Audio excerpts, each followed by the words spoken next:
everybody. Welcome to another episode of What a Hell of a Way to Dad. It is Francis, and this week I have with me Jack, the producer, Jack Attack, Jack Foreman, a musician, a auteur, a producer, a little bit of everything. Jack, it's been a minute. How are you? It's been a minute. Auteur. I feel like every time that I talk to you, I get like one additional adjective added onto my name. This is an auteur. That's like Wes Anderson. He's an auteur. Yeah. We cracked open thesaurus for you this week.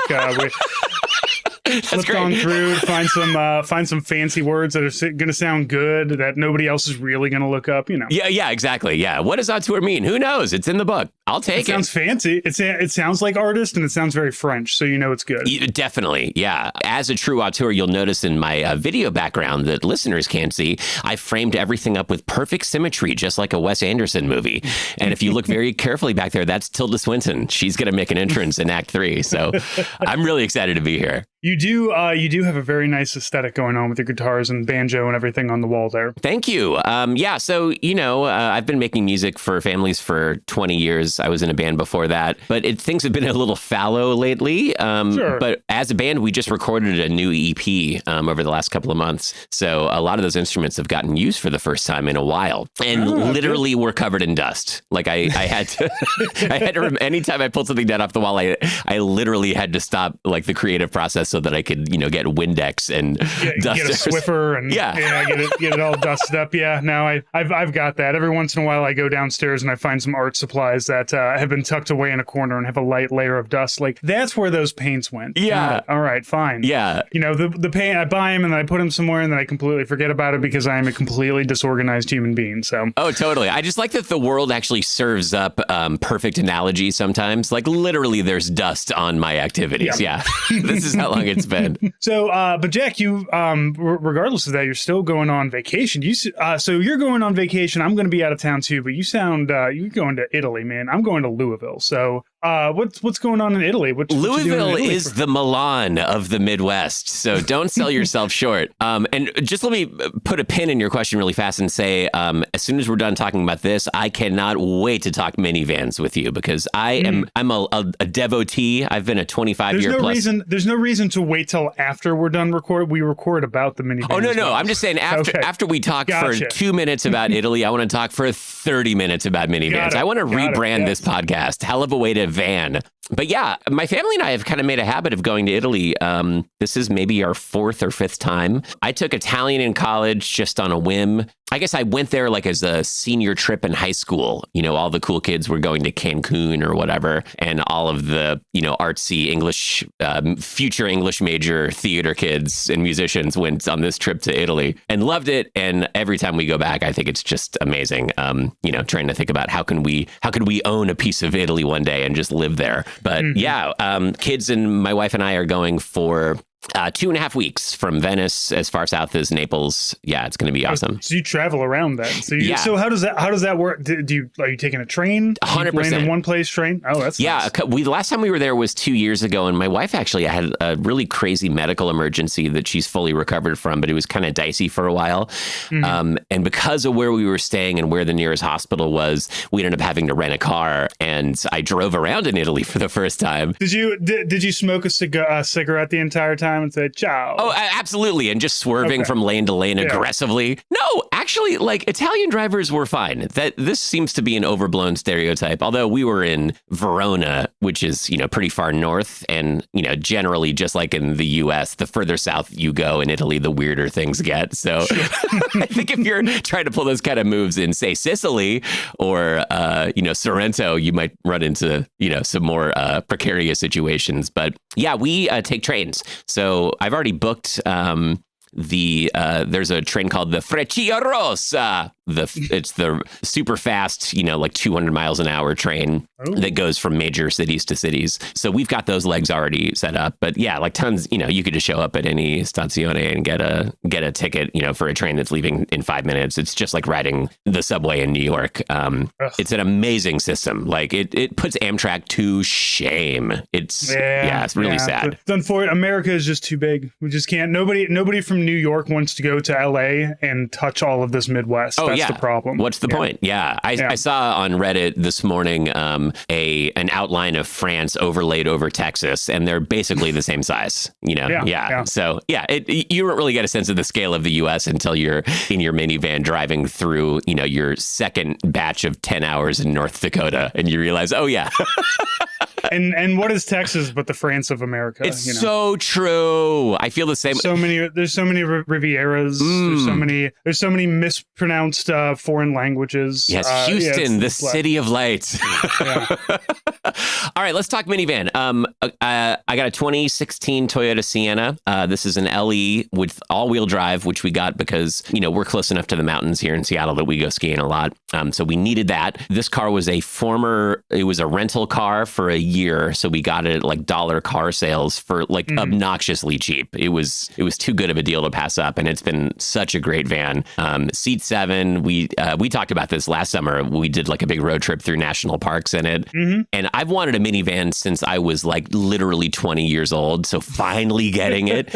It's the most practical vehicle of all time. I love my minivan. I'll do anything to keep it. Were you one of those like 20-year-olds that couldn't wait till they would be 40 one day? Just like one day I'm gonna own a minivan and everybody's gonna be like, yeah, that's practical. Yeah, no, I mean my take was it is the perfect car for a 20-year-old because I guess for a band guy too, like you gotta haul your stuff. Yeah, totally. And you gotta, when you're 20, you still have lots of friends. As you become older, you lose all your friends. They're all to the wind. But when you're 20, like you got to go places with like 6 to 8 other people constantly. And what's more fun than doing it in like a room on wheels? Like it's the best. It's so much fun. Yeah, we picked up a 2021 Pacifica, and we got it because it is the hybrid Pacifica. So it's got a plug-in spot and it gets 30 miles on electric, which is like all we really need for city driving. Like all the places we go to and from in the city is within there and back is within 30 miles. But after 30 miles, it kicks over to the gas and can continue on. And we got it because we do a lot of in-person events where we sell stuff. My wife does crochet, does fiber art. I do secondhand signs, of course, all the things that are in the store, like the patches and stickers. I sell all that stuff. Right. And it's Pride Month, so we're hitting up Pride Fests, and we worked the St. Charles one, and we were never able to go, like all of us, in one vehicle full of all of our stuff that we need to set up and go to one place and come back. We'd always need to take 2 cars, and one of our other cars is a Nissan Leaf, but it's an older one, so like the range on it's not so very little. good. Yeah, 94 mile range or whatever. Yeah. Oh yeah, I freaking wish at this point. Oh yeah, because it's degraded now too. Yeah. So yeah. Which is, it's great for a little city driver. But when you want to go outside of, 30 miles, it's not going to work. So the one we did, the Pride Fest that we did this past weekend was in St. Charles, which is, our electric car wasn't going to do it. But we managed to get everything in, kind of Jenga'd everything in there as we needed to. And me, wife, and kid all fit in and we're able to go. It's really great. It's got the seats kind of, you pull on them and they all just like collapse down onto themselves. Is that the middle row too? The middle row will collapse? No, the middle row you'd have to manually take them out. Same in ours. Those are really easy. But yeah, the back one, taking that down is really, really nice. We also have an older dog, and so having a big van that we can put the dog in, who's big, she's like 85 pounds now. Now she was 100 pounds. She's lost some weight because she's an old lady now, but she didn't fit very well in any of our other vehicles. So having the van is very useful. So we love it. It's comfortable. Like none of our other cars have been this comfortable. It's got all the it's the fanciest car that I've ever been. Totally. Like it's got, I can hook my phone up to it and listen to podcasts from my phone through that. That is so fucking novel to me. Oh yeah, yeah. That I can do that in Bluetooth, even though I know that is not old technology, but you have to understand, I come from a world where I had a car until it was right before my daughter was born. So my Elantra had a tape deck in it, and the Elantra I had one of those tape adapter. Yes, the tape adapter. So I have this this weird longevity happening because also I had before that, the car that I had before that, I put one of those stereos in, and you remember how you would buy the CD player that had the removable face. Oh yeah, for sure. And then you had the case that you put the removable face in because that way nobody would steal it. Of course. not so much of a thing. Everything is just integrated now, and it's great. It's got these cameras like all around it, so it can give you, when you're backing up, and give you a bird's eye view of your van. We don't have that, but I've seen it, and it's nuts. That's amazing. It's beautiful. Yeah. And best part of it is that because it was an electric car and because it was a former rental from Enterprise, we got the $4,000 tax write-off. Oh, killer! Yeah. When you're buying it, and it's like the only minivan that qualifies for that. So, and props completely to my wife for tracking this down and running with it and really finding a good one and finding exactly what she wanted and what we wanted and what was going to work for us. And I think we got a really good one. Oh my gosh, I love it. It's like you just did an acceptance speech for a major award. Like you just thanked your team at the end of talking about your van. It's you feel like you win when you have a minivan. You feel like you've just won a Grammy. It's amazing. Yeah, my wife is very good at when I tell her I need something, like I said, hey, we're going to be doing more shipping of larger objects. I get shipping boxes from Amazon, but I don't really want to use Amazon. Is there something better? And like within 24 hours, she's like, oh yeah, here. And she sent me, do you know the company Grainger? No. Yeah, I've seen the name. Yeah. I've never done business there. Yeah. Grainger, my wife says Grainger is where the professionals go because they don't want to go to Lowe's or Home Depot, right? Yeah, so it's the one step up. So, and they have boxes and they're super cheap, and they have a place that's, 2 or 3 miles from me, so I can go and pick them up. So she's really good at that. Like when you give her something that's like, find me a deal on this, she will go and find you the deal on it somewhere. Sweet. Or the best place to get it from, or the direction to go. So yeah, divisional labor. Jack, she listens to these podcasts, so I'm not gonna have her listen to this and come back to me and it's like, I did all that work. Yeah, totally.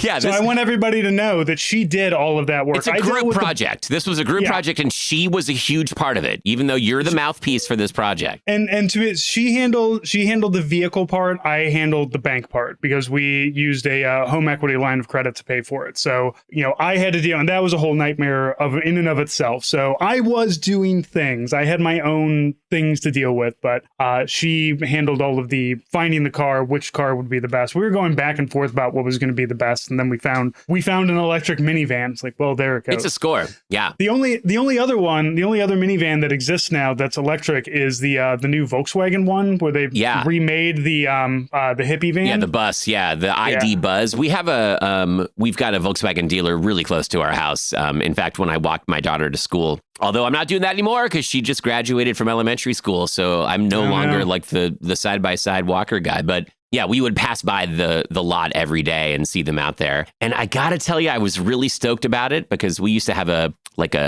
04 Jetta, like a biodiesel Jetta, which was such a great car. I loved it. And I've been waiting for this ID Buzz to come out, thinking like, all right, this is the thing that'll move me off the Sienna. And watching that thing drive around, I am not sold on it. I think it does not bring the same nostalgia that like when they reissued the Beetle in around 2000 that was able to conjure up. I'm not sold on this van, but like in principle, I think it's amazing. But just looking at it, I can't imagine spending $70,000. No, I think when they brought the Beetle back, they brought it back, much closer to the original Beetle. Yeah, like it was 20 years later, and we're talking about like 45 years later, and nobody has like, oh, remember the microbus? Like nobody.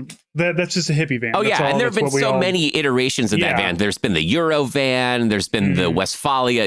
There's been a lot. One other great thing about the van, I just feel like I'm speaking right to the listener right now. I want to talk you into this. If you've got an older dog, hey, guess what? Low clearance on a minivan. Those automatic sliding doors that you can engage from far away, your dog's going to be able to get in on their own time. And they've only got to step up like 10, 15 inches, like not much. On Mondays, I volunteer at a food bank near us doing the grocery rescue. So I go to a grocery store, go into the bowels of their, whole shipping and receiving area and fill my van with just boxes of, produce, but, still has a couple of days of shelf life left. And I was dropping it off at the loading dock at the food bank. And there were these guys in front of me who had brought stuff in enormous, like Ford F-350 pickups, these just insane monstrosities, these things that are like skyscrapers. And watching them try to get stuff out of the bed, like the bed is like 40 inches off the ground. Like these guys were on tippy toes just to reach into it. These are like full-size dudes. It's the least practical vehicle ever. If you need a step ladder to get to the storage area in your car, it's crazy. Minivans, it's all right there. And the great thing about a minivan over a pickup truck, we had a hatchback that was like half hatchback, half station wagon, the old Elantra Tourings. Oh yeah. So it was nice, but it didn't have the size and the space in there, but it's enclosed. So like, oh, totally. I don't have to worry about things flying all out, because I would love to get a pickup truck. I would love to get like a small pickup truck, an old S10 or a Ford Ranger, totally. Something small, practical, and can get around in the city. But I gotta say, van kind of kicks the truck's ass when it comes to practicality. Oh, for sure. Like, it's totally weatherproof. And like they're tinted back there too. So if you're like keeping something in there overnight, you could put like a moving blanket over or whatever if you're concerned about safety. But yeah, it's the perfect solution. If you're driving anywhere with furniture where you're dealing with rain or whatever, yeah, it's the ultimate vehicle. That said, I do have my eye on the Ford Maverick hybrid pickup, which I don't think is getting great reviews, but it's like the only small pickup currently on the market. And it's a hybrid, so, it's scoring like 30 miles a gallon. There are times when I'm like putting, 12-foot pieces of lumber into our minivan, on the dashboard with like a blanket or whatever, that I'm like, okay, this is a use case where it would be pretty sweet to have an actual pickup truck. Right. If I could keep my construction materials out of the inside, that would be ideal. I've got the same problem because I go and get, like the city has free, near us, they have a place where they dump all of like when they're chopping down trees and running through the wood chippers. Yeah. They dump all that in specific places and you can go and get it. Oh, killer. For free. So free mulch and free wood chips and all kinds of stuff like that. So I will go and get that stuff. And, it's not clean, obviously. So in our last car, I would put a tarp down, but it would be really nice to just have a truck that I could just fling everything into the back, like just shovelfuls of dirt into the back and then drive it up and then shovel it all right back out of it. Just abuse it. Yeah. You don't care. Yeah. Yeah. I don't want anything new. Like I don't want a Ford Maverick because I'm against a Ford Maverick. I just don't want something that like I'm going to think like I've spent too much money on this and I need to keep it nice. I want something that's already a little fucked up. Oh, for sure. Yeah. I want it to pass inspection, but also if it's got some damage to the bumper, I don't care. Oh, all the better. Fine, as long as it functions. Yeah, that damage, by the way, because if you get it mint, you will put that damage there and you will feel terrible about it. Versus if someone else does it, like that's their pain. Like they've offshore that pain. Let someone else deal with that pain. Right. For every dent, that's like $1,000 off the cost that I got to pay you. So, go beat it up, man. Knock yourself out. Yeah. We've bought our fair share of new cars over like the last 25 years and used cars. And I got to say, I love the used car experience more. It takes a little bit longer to find one that is like within your acceptable tolerance for damage and like dealing with it. But in the middle of the pandemic, we had gotten rid of our second car because I was doing a lot of construction on our house and needed the garage space to store material. Once we finally finished, I realized like I got to get another car. Right. So I ended up buying a used Fiat 500, which is the sweetest little car. It's the best. All right. Tiny, but we used it last night. All 4 members of my family fit in it somehow. This car is like 100 pounds and it was a sick deal, amazingly inexpensive. I test drove it and knew instantly that this was the car because not only did it like tick all the boxes and had just the right level of damage without being a clunker, just the feeling of that kind of deal. I don't know. I was saying to my wife a couple of days ago, like I would much rather eat a meal that's cheap, that's like 7 out of 10 stars than a really expensive meal that's 10 out of 10 because I feel like what you're not getting in quality, you get that smug feeling of you've gotten a bargain. I love that feeling. Yeah, we sold the Touring, and one of the great things about the old Hyundai that we had was that it was a stick shift. My wife, it was a 2012. It was like probably the last stick shift ever made. Yeah. And when my wife was buying it, and she bought it new, and she was specifically hunting down a stick shift. Yeah. She's like, I know there's one out there. There's one stick shift that's black with this Honda Touring. I want it. I'm going to get it. And we got it. And now, and of course we're 13 years later. Now she's like, I fucking hate that stick shift. Like it's uncomfortable, it's stinky, and who wants to shift? And I got to be honest, as the person who drove that stick shift a lot, it's tedious at this point. But I sold this to my cousin, and my cousin, who he's like 15 years older, he's in bands too, so he needed something that he can, that's beat up a little bit. It's got some dings and dents in it. It's got a lot of dog hair hair on the inside that I'm not going to be bothered to clean up. But he was very excited about having a stick shift. I'm like, hey man, it's yours. I'm done. I'm done shifting. I'm done with that. Yeah, it's fun, man. I like being an integrated part of the machine. I think a stick is the best. Yeah.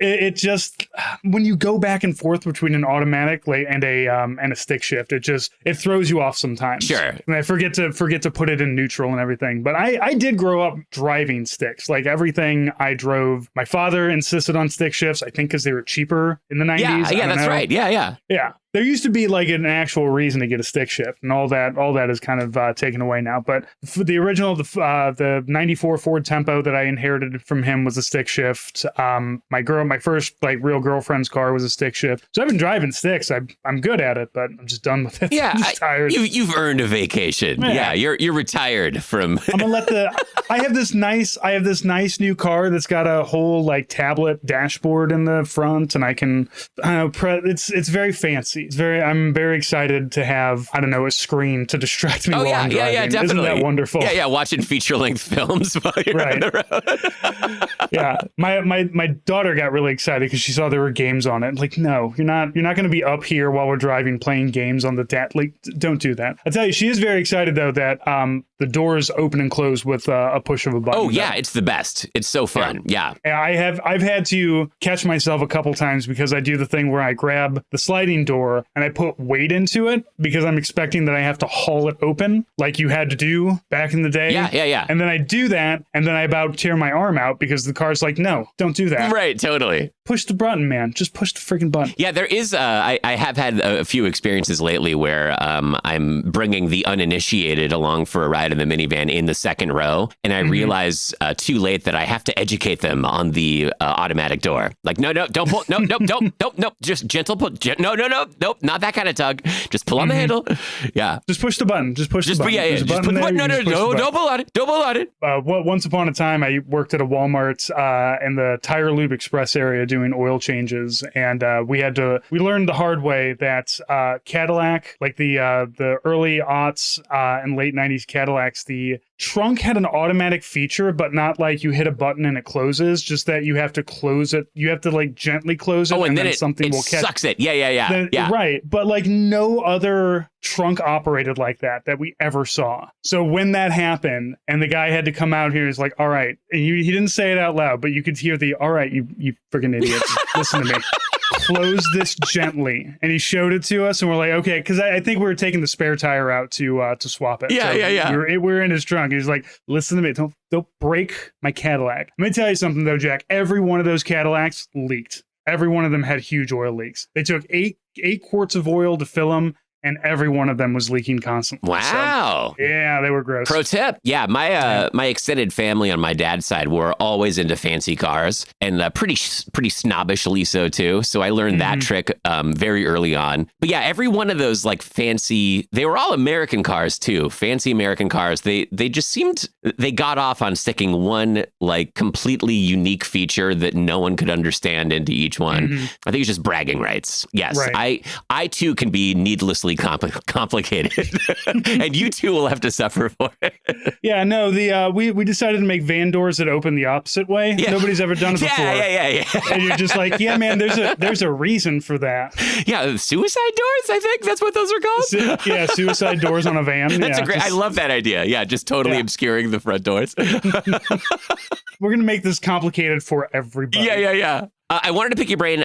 We are so kind of thinking like 2 trips out. We're starting to think about spring break of next year, 2026. I have family in Indiana, kind of outside of Indianapolis, and there's no other reason why my family would go to Indiana aside from me playing a gig, which I've done a few times, but we've never been there as a family. And we really want to go to Chicago, which again, I've been there several times. My wife and I went once, but my kids have never been there. And my son's getting old enough now that we're starting to actually go to cities with like the premise of this might be a college town for you. But we've always wanted to go to St. Louis. And again, St. Louis, sort of like Indiana, Indiana, you kind of need to want to go to St. Louis. It's not really. Yeah, you got to. People aren't like, I'm excited to go to St. Louis. They're like, well, I have an opportunity there. I mean, much like, at least Seattle is, St. Louis and Seattle are kind of in that weird, like, middle tier of cities where it's not like a banner top level city. Seattle, though, like, has that whole, like, gateway to Alaska thing going for it. So there's a reason that people would come here. St. Louis, I think there's a reason to go there if you live in, like, the greater Midwest area. But, it's probably not going to make it to the top 10 of people's lists. No, probably not. Yeah. But since we're going to be in Chicago and potentially in Indiana, I really want to get St. Louis in the mix because we really want to go to the City Museum. I've wanted to go there forever. Well, yes, we will definitely. And spring break, it will be crowded at the City Museum because that's where everybody goes. Yeah. It is one of the better experiences that we have here because it was made by an eccentric rich guy. Sometimes rich guys are crazy and then they do terrible things in politics, but every once in a while, a rich guy is crazy and he just makes some weird art that you love. Yeah. That was Bob Castley. So, City Museum is great. We do have good colleges here too. SLU, WashU, we got a lot of stuff going on here. But that and the fact that all of our a lot of our museums are free. Our art museum is completely free. Our science center is free. Our zoo is free. Yeah. So we got a lot of we do have a lot of reasons to stay. Like you said, coming to St. Louis. To live here, questionable, but usually people end up finding things that they enjoy about the area. Yeah, totally. And we're the gateway to the West, so we are Seattle's gateway. If you think about it. Yeah, I guess that's really true. That's right. Seattle wouldn't exist without St. Louis, I assume. I don't know settler colonial history on that one. Well, yeah, and anyone who's flown, coast to coast knows that every airplane that goes East Coast to West Coast has to fly underneath the arch as the true gateway to the West Coast. So that's exhilarating just to watch the planes flying through. I definitely went to St. Louis as like a school field trip. I was born in Bloomington, where Nate also used to live for a while. Once upon a time. He and I have talked about that. Yeah, and I don't know, maybe it wasn't a school field trip. It might have been like a family trip, but we definitely went to St. Louis. I think that's the only time I've been there. I've been to, Kansas City and other places nearby, but as an adult, I've not been there. So, but the City Museum has been on our list forever. And you'll lose a whole day there because especially if the roof is open, because they've got all kinds of stuff up on the roof that you can. They've got like a Ferris wheel up there. There's like an airplane, right? Like a full size airplane on the roof and a bus. No, so the bus is on the roof. The airplane is in the outside jungle gym. Okay, yeah. The outside jungle gym is like 3 stories. And if you look at it, you think certainly somebody has died in here. But no, I think the rumor is one person lost a finger a few years ago, but that's about it. Every attraction has that rumor. Right. Every attraction needs to not kill somebody, but give a little bit of danger. Like, oh, I lost. Yeah, a girl had her braces. Her braces were stuck on the edge of the cage, and it ripped her jaw out. Like, yeah, exactly. I've heard that rumor too. Yeah, and last time I was there was with my daughter, but it was so long ago. She was very tiny, like old enough to walk and she was old enough to walk and climb, and young enough to not be afraid of the outdoor jungle gym because you are suspended in air in wire cages, crawling over uncomfortable things and other people, and looking down the whole time. Like I said, it's 3 to 4 stories tall. Yeah. And she was fearless the entire time. And every time we go back, every time we look at it again, it's like, do you think you want to just, no, I'm not doing that. I'm not doing it, Dad. Oh, totally. I don't want to do it. I'm old, but I will. Look, here's the other great thing about the City Museum. They sell beer. Yeah. So you can get a bottle or 2 of liquid courage and then go on out there and start climbing. Keg stands, and then by 3:00, everyone's up on the habit trail. Yeah, that's really funny. And then they got the 10-story slide, which is you have to hoof it. You got to go walk 10 stories up to the slide, and it's a big spiral slide that goes down. And it's very annoying to slide down because it's a spiral slide. So you're constantly like turning and spinning. You're trying to keep your feet up, and then your feet catch on something, and your feet catch on the side, which spins you around and hits your head against the center thing, and then you go down ass backwards the entire time. Jack asked me how I know. I'm getting that sense. You're really selling the City Museum here. Okay, so Museum, petrifying fear of heights, terrible slide, beer. Yeah. It does have beer. We have Circus Harmony there, which is a circus camp for kids that are under 18 years old. Oh, wow. And that's a really great space. Bob Castley was also a collector of architecture. So when buildings in St. Louis and Chicago were being torn down or renovated, he would go and say, hey, give me the facades, give me the gargoyles or whatever, what have you, and put them in there. There's a skate park inside. There's like a whole, it's a skate park that they close down for skaters sometimes, but during the regular day, you can run, just all over the different things. And it's got rails, it's got half pipe, things like that. Yeah, and the whole building is like a former factory or something, right? Just an enormous monolithic building with all this crazy stuff inside. Yeah, and he just started putting stuff inside of it. It's unfortunate. He was working on another place called Cementland, which was up in North City, and he unfortunately died during the construction of that. He was out there apparently by himself, and he was using an earth mover of some kind, and it rolled on him. Yeah. Yikes. And the thing is that he died in 2011, and I think after that, a lot of urban explorers, myself included, would kind of break into I say break in. There's not like fences up or anything like that. There's like a do not trespass sign, which I don't know, sign's not a cop, so of course we're going to go in anyway. Yeah. And it was an old cement factory that he was turning into another outdoor playground area. And I feel like they got maybe about 15-20% of the way into what he was trying to do. But we went in there and we got a lot of really great photos in there. One of those things that, like, as I look back on it now, is like that was incredibly dangerous, and any one of us could have died at any point in time because we were climbing a lot of rickety stairs and a lot of rusty ladders. So, oh yeah, but you're in your late 20s, early 30s, you're invincible. Yeah, exactly. So that's the one place where every urban legend is actually true. Right. Well, the thing about Cementland is when we went there, we also saw evidence of a lot of other people because there's this huge building that's kind of like a hangar. It looks like a hangar, right? So it's a big, open, tall. You could fit an airplane in there. I don't know what they were doing in there, but when we went in there, we saw that somebody had been doing target practice in there, and so we saw a whole bunch of like spent shell casings all over the place. Wow. And empty boxes of bullets. And like this is kind of in the middle of nowhere, so like if you're going to go blow off your gun, I guess this is a perfectly normal place to do it. But it's not just used by the urban explorers. Apparently, some people just want to find some cheap places to shoot some rounds off. Cheap militia training. Yeah, sure. Yeah, exactly. Everyone is welcome. It's Cementland. What if the militia needs to take down a cement factory? We need to get in here and we need to start doing our training on taking down the Al Qaeda cement factory. Yeah, sure. Oh, definitely. Yeah, that's a core utility, I think. Yeah, but St. Louis has got a lot of we got a national park, which some people would argue is not really a park because you can't go hiking in it. I think St. Louis has the smallest national park. It's the Arch, right? With the Arch. Yeah. So that's always fun.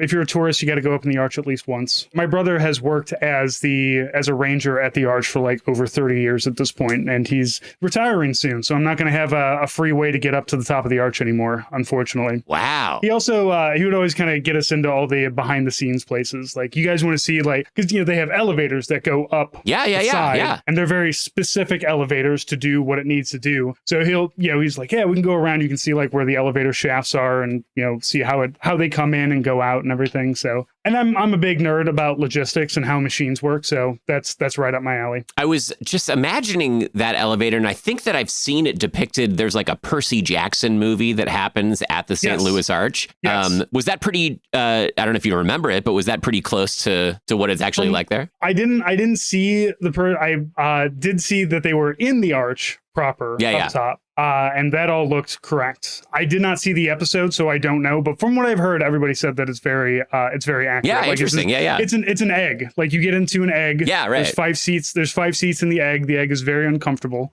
because it's an egg. So if you are above like 6 foot, you're having to like kind of stay bent over the whole time.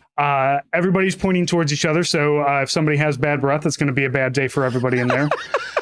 It goes up. It's like 3 minutes to go up, and the way, because again it's a curve, it goes up and it has to adjust you. So you have this thing where you go up and you go, as your egg keeps moving it's and not rocking a fluid back and motion. forth. Yeah, interesting. No, it's not.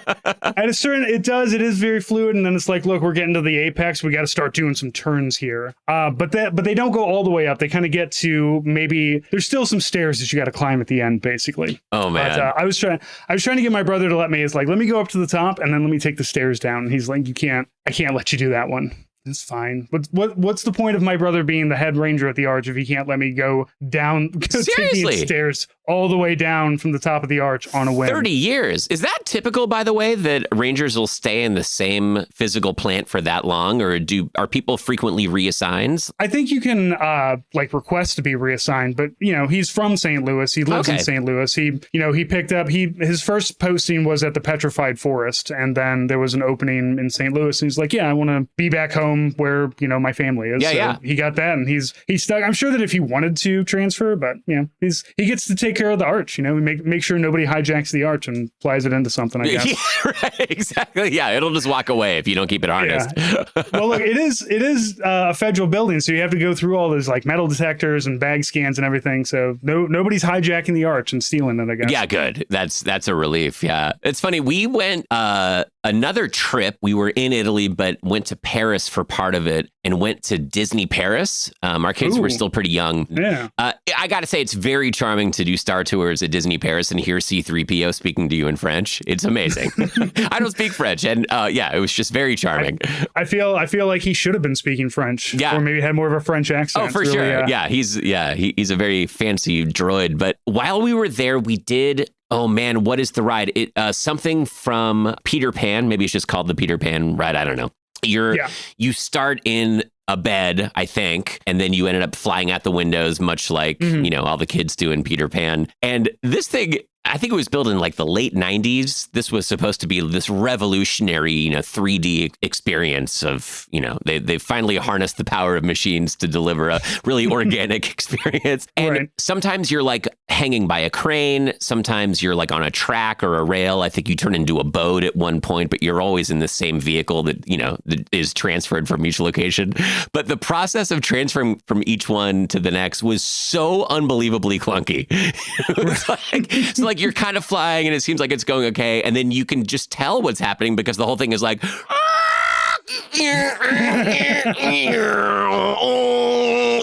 and then you're in the next one. It's the best. I mean, it's like the worst Hall of Presidents animatronic at Epcot experience that you can imagine.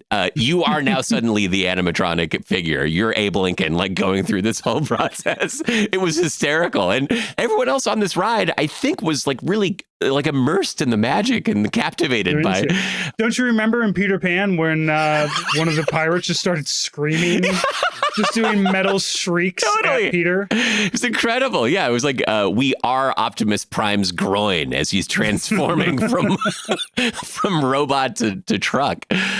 Incredible. So yeah, I think we'd probably really get a kick out of the egg elevator, but probably not for the reason that it was designed.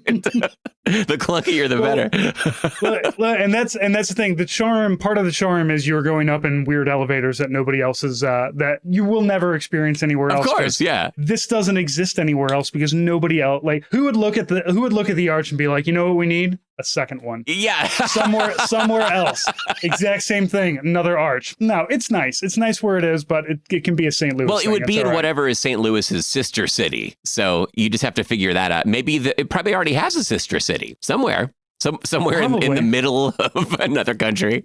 Yeah, I know. So there is a Kabul, Missouri, and they are sister cities with Kabul, Afghanistan. At least back when I was there in the 90s. I don't know how things may have progressed since then. Wow. With the denizens of southern Missouri and the Afghans, but it's different spellings, but same pronunciation. Yeah, if you were really not enjoying your time serving in Afghanistan, you could probably just cite a paperwork error. No, it's just I'm in the wrong Kabul. I was supposed to be deployed to southern Missouri. Yeah. In a town of 2,000. A town of 2,000 people that has only one hotel, which is in America's Best. This is clearly a paperwork error. Exactly where I need to be. I need to be at a place that is multiple tens and hundreds of miles away from an interstate, please. So you're doing Italy. Let me talk about Louisville. Oh yeah. Please. Have you ever been to Louisville? This is the Kentucky Louisville. Kentucky. Is there another one? I don't know. I feel like there is. I think there's a Louisville in Indiana too. I think. Yeah. I'm not sure. Okay. Yes. Right. I mean, it's like, look, we have a Cuba, Missouri, but when you say Cuba, nobody's thinking about Cuba, Missouri. So I think I've been to Louisville because I think it's like right over the river from a town called Sellersburg in Indiana, where I have family. So I think that I've crossed over, but I don't have any memories of it. We're going out there for an Irish dance competition. My daughter's very excited. She's doing new dance at this one to compete at. I always like the Kentucky one though, because we did this one last year or 2 years ago, and it is all of 100% horse themed. Everything is horse themed. There's horses on the medals. There's horses on all of the placards. You're in like another airplane hangar. Like there's this giant concrete floor, like agricultural center, and they just set up stages in different areas. But also during this time, Louisville is having their Pride celebration, and they have like a 3-day Pride celebration. Uh-huh. So last time we were there, we didn't stick around for it because after the dancing, kids pretty tired out. And sure. Just like, look, I want to go and stare at my phone for a while, which 100% understand. So, but one thing we really do love doing, we did this when we were coming back last time. We stopped off at Indiana Caverns because we love a cave. We love a show cave. We love a big hole in the ground that somebody's like, hey, for $15, I'll let you into the hole in the ground. 100% I'm there. Yeah. So there is there's like a cave national park that's nearby. I don't think we're going to be doing that one, but we are looking. We're looking around. We're going to stop off at some caves because Kentucky is the cave state, man. We gotta go. That's where they found Mitch McConnell. He was living in one of those deeper ones. Living in a cave. Yeah. Missouri has a lot of really good show caves. That's the other thing. You come to St. Louis, we'll take you to some caves. We'll take you to Merrimack Caverns. You can go to the Jesse James Wax Museum, which has a whole section that purports that Jesse James was not actually killed by Robert Ford, but instead lived to be old age. And in fact, he lived to old age in Merrimack Caverns. The people who owned Merrimack Caverns back in the early 1900s hired an old man to pretend to be Jesse James and live inside of the cave and tell stories to the tourists who came through. Missouri is a strange place. We have a lot of weird things going on in our background. He was following the Robert Kennedy Jr. Template, or maybe Robert Kennedy Jr. was following his template. Just one way or another, there's a brain worm. Yeah. That's not too far outside. So look, if I'm just saying that if he does decide to come to college here and you find yourself in St. Louis more often, we got some place. We'll load all of you guys into the minivan and we'll take you out to Merrimack Caverns. We'll go look at a hole in the ground. I would be very excited. And actually that's perfect because I'm guessing that your minivan is a 7-seater and your family of 3 plus my family of 4. Bingo bongo. There you go. Exactly. That's simple math right there. It's the ultimate vehicle. All roads lead back to the minivan. I would love that. That would be really amazing. Even if that cave and the story therein is a total sham, I'm totally there for it. That's the point. The whole point is all the lies that are on the inside of it. And Merrimack Cavern is full of them. So we'll point them all out to you if we do that. There's another one. There's Bonne Terre, Missouri, which is about an hour south of us, has a old abandoned lead mine that's a really interesting spot because they stopped mining lead and the groundwater naturally filled it up. And it was piped right into the schools, right? They were pumping. So they went down 5 levels, and I can't remember how big the levels are, but they're really, really big. And they had to. It's incredible how they talk about how they mine because they have to. So it's okay, we're going to mine down 30 feet, all right, and then we're going to punch a hole, and we're going to go down, and we're going to mine another 30-foot cavern. Uh-huh. But they have to make sure that the columns that they're not mining, because you can't just we're just going to empty the whole thing out. They have to have support columns of rock still in there. And so they have to make sure that when they're engineering the next level and the next level, that those support rocks are still there in the same places holding everything up. But the whole thing filled with water because they weren't pumping it out. It's just groundwater, but it's all unoxygenated water. So all of the mining equipment that's still down there, including trains, railroad tracks and everything, all that stuff is down there perfectly preserved. Oh, interesting. Yeah. So it's a big diving spot now. So people come People go all over the world to go diving, look at coral reefs, but they come to St. Louis, they come to Missouri to go look at a train underwater. And that's one of the big draws down there. Yeah, nothing like some good lead exposure to really... Hey, Jacques Cousteau went down in the 80s and he loved it. So he came. They love to say that Jacques Cousteau came for a day and he stayed for a week. So yeah, totally. I'm very proud of that. Jacques Cousteau was just like, I love lead poisoning. Let's go. Yeah, he might have actually just come for a day and he counted it as a week because he forgot how to count. There's that too. The French have gotten rid of all of the good lead mines. There's no walls to lick down there. I need to find an American lead mine. Yeah. Okay. Good. Yeah. Okay. So we got lead exposure. We've got terrible elevators. Man.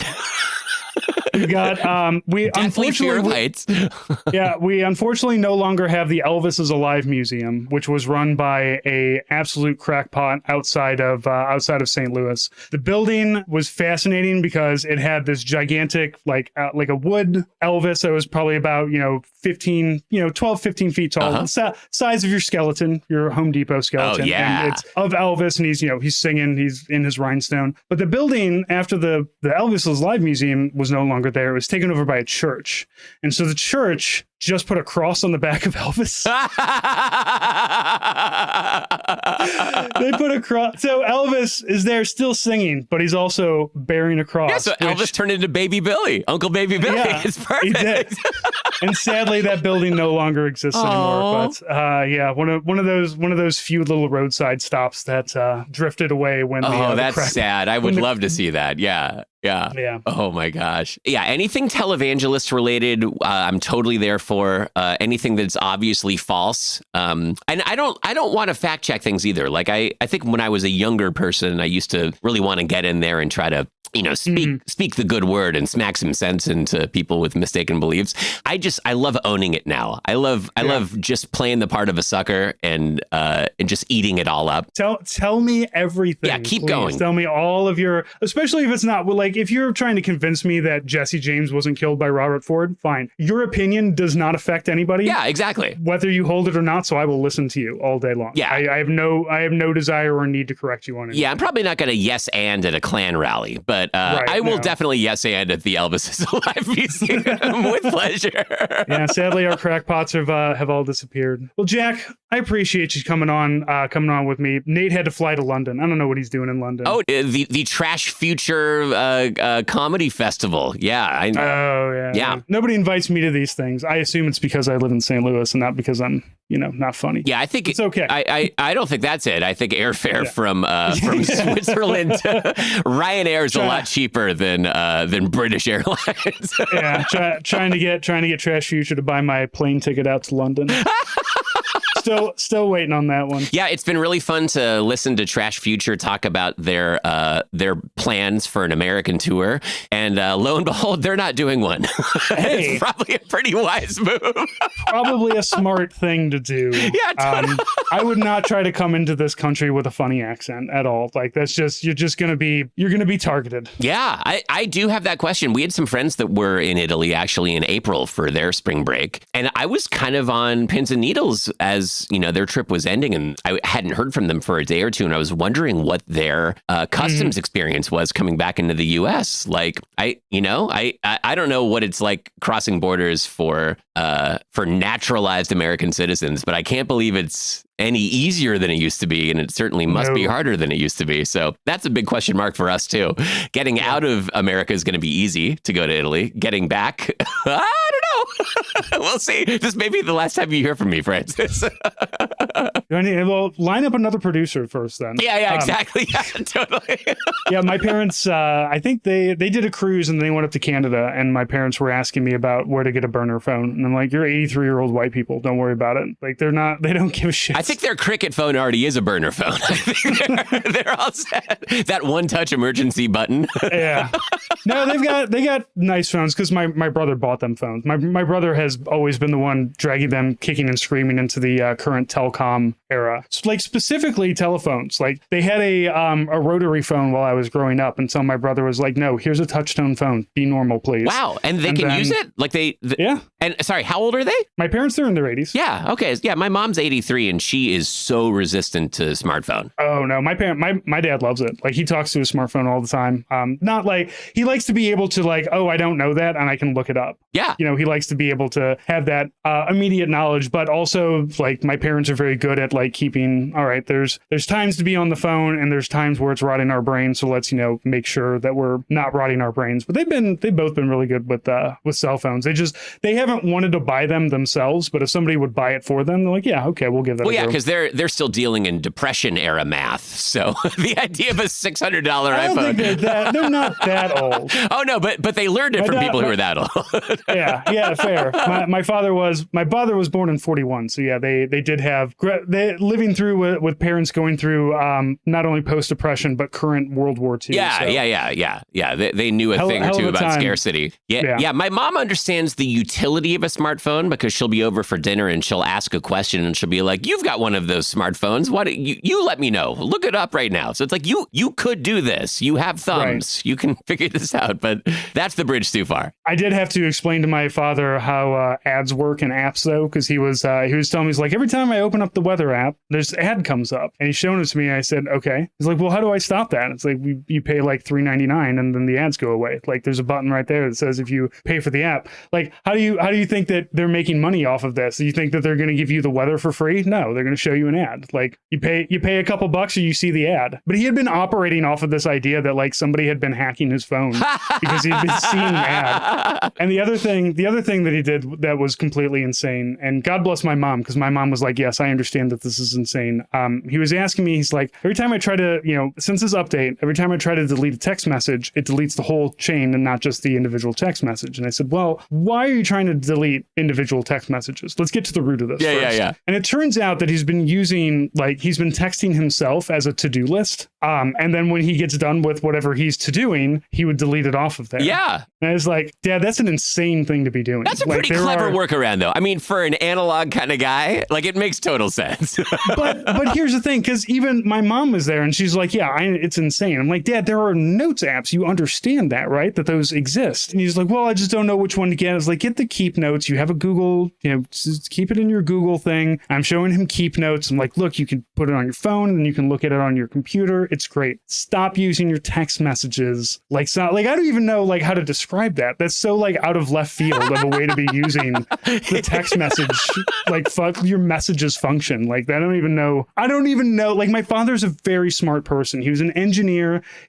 Doesn't rot his brain with Fox News. He's very, left leaning, very, even at 83, very into learning new things. And just to see him doing something but to be fair, is very engineer-like. Look, I engineered a workaround that's perfectly fine for me and it functions. Yeah. And then somebody comes along and is just like, look, I made this box to keep all of my things in. You're like, okay, but the box has spikes on the outside of it. It's like, but I mean, it's still a box though. I can still use it. Like, but you could take the spikes off of it and it'll be working a lot better for you. You wouldn't hurt yourself on the box. Like, I just put my hands around the spikes. I never poked myself with it. That's my dad. Yeah. I get it. Amazing. Yeah. Well, they're a step ahead of my mom, who we finally gifted her like a cheap iPod type device because she wanted to be able to listen to music while gardening out in the front yard, and sure. Got the little Wi-Fi range extender so that it would work out there. So this might be the gateway device. She understands that there's a virtual button on the screen that she can press that works just like a physical tactile button, right. And generally understands the principles about accessing media and what a file is. Like, a folder is like opening a door into a new room. Like she gets all this. So maybe there's hope left. I don't know. Well, just, if you really want to overwhelm her, though, you can hold up your phone and say, if you touch this in a particular way, a pizza will show up at your house. Yeah, totally. Just put that spirit of God in her.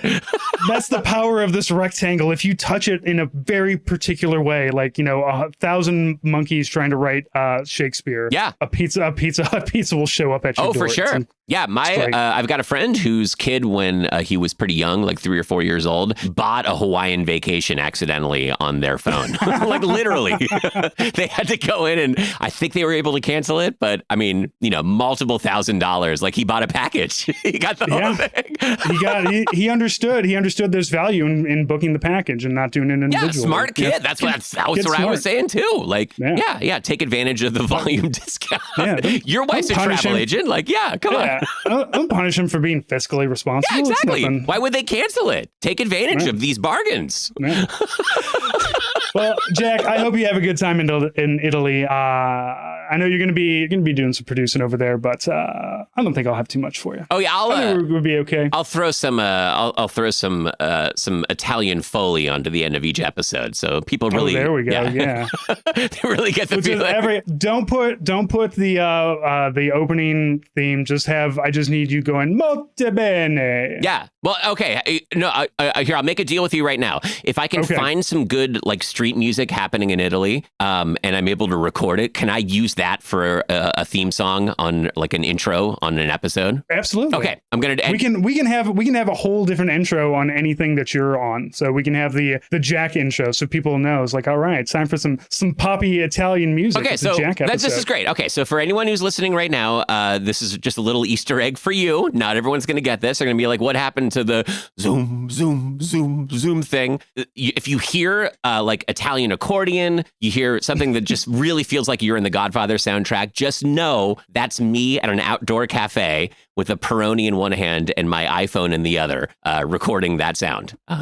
With just a little salute. We need a little Vespa going by. We need to hear the flick of a lighter as like 7 people light a cigarette all at once. I want the full Italian experience. I'm gonna serve it up. I'm gonna deliver it. They drink and they smoke and they live longer than we do, guys. It's so true, and they're so tan. Oh man, so tan. Well, thanks for having me over to play, Francis. It was good to talk to you. Everybody, thank you for listening. If you want to hear more, of course, we have our Patreon at patreon.com/hellofaWay We're going to have some updates coming to the Patreon. I'm enlisting my wife and kid into envelope stuffing, so that we're have some more announcements that are going to be coming. But I think Italian music is going to be enough of a system shock for people today. So we'll leave more announcements for a later episode. Everybody, thank you for listening, and we'll talk to you next week. Toodaloo.